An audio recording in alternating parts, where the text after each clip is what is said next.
শিক্ষা অধিকার প্রগতির প্রধান সংগঠন বাংলাদেশ ছাত্র অধিকার পরিষদের 56,000 বড়মালে ছাত্র অধিকার পরিষদের পতাকা যারা সমুন্নত রেখেছেন, সেই সকল বীর সৈনিক যারা আমার সামনে উপস্থিত আছেন, তাদেরকে সংগ্রামী শুভেচ্ছা জানাচ্ছি। আমি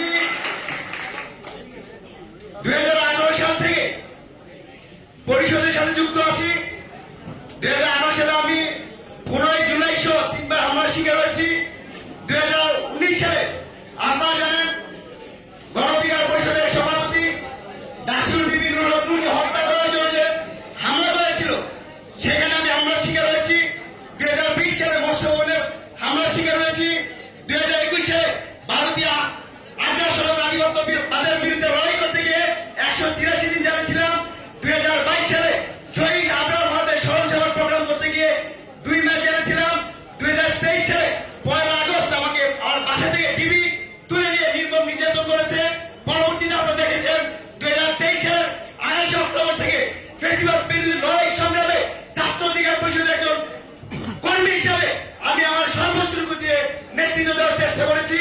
2024 সালে নির্বাচনে আমরা ছাত্র অধিকার পরিষদকে সমুন্নত রাখার জন্য লড়াই করেছি।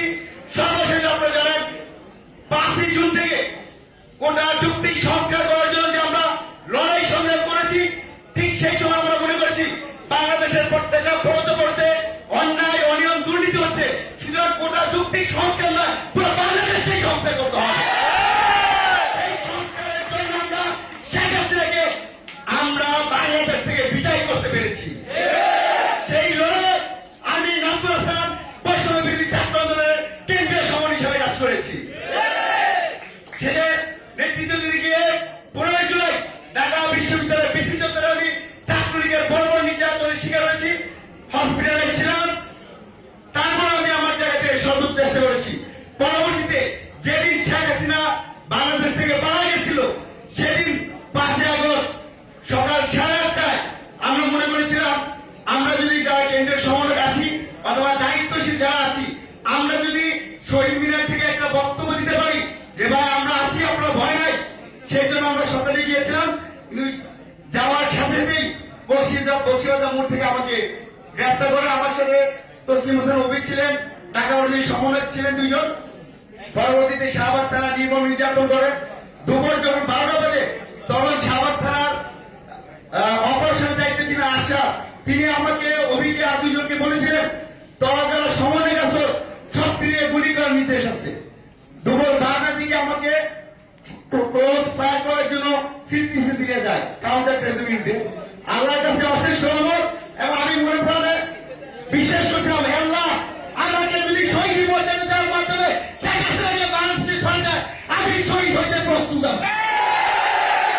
কিন্তু আমি হয়তো আমার দুর্ভাগ্য অথবা সামনে আমি হয়তো শহীদ হবো, যার কারণে আমি যাত্রা বেঁচে গেছিলাম। আমি আপনাদের কাছে স্পষ্ট করে বলতে চাই, কেন্দ্রীয় সমন্বয়কের চেয়ে এমপি মন্ত্রী হওয়ার চেয়ে ছাত্র অধিকার পরিষদের একজন কর্মী আমাকে দলে তুলে